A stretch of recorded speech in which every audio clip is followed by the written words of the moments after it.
Sejumlah kendaraan terjaring dalam razia yang digelar personil kepolisian kota Banda Aceh di Jalan Laksamana Malahayati pada Kamis malam. Razia digelar guna mengantisipasi berbagai gangguan keamanan dan juga ketertiban saat Ramadan dan juga menjelang Idul Fitri 1445 Hijriah. Melibatkan puluhan personil dari berbagai satuan, razia digelar di Jalan Laksamana Malahayati, tepatnya kilometer 9 Gampung Kaju, Kecamatan Baitusalam, Kabupaten Aceh Besar, Kamis malam.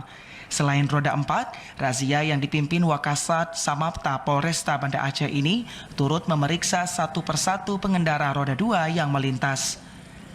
Razia yang dimulai usai pelaksanaan salat tarawih ini menyasar senjata api maupun tajam serta narkoba.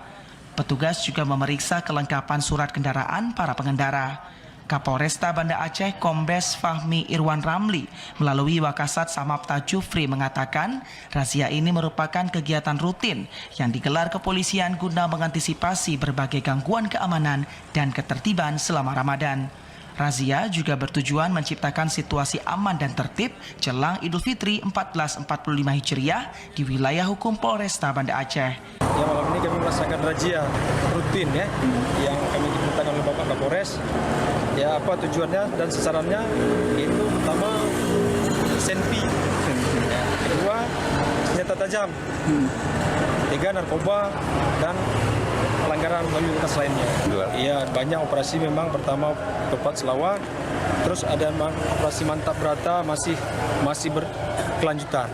Sementara itu, hingga berakhir Jumat dini hari, petugas tidak menemukan pelanggaran berarti yang dilakukan pengendara, seperti membawa senjata tajam maupun narkoba. Sebagian besar pengendara, khususnya roda 2, hanya diingatkan petugas karena tidak menggunakan helm. Selain di lokasi ini, razia rencananya akan rutin dilakukan petugas hingga Hari Raya Idul Fitri. Langkah ini guna memastikan keamanan dan kelancaran warga saat melaksanakan ibadah Ramadan dan Idul Fitri 1445 Hijriah. Dari Aceh Besar, Arman Konadi, TVRI melaporkan.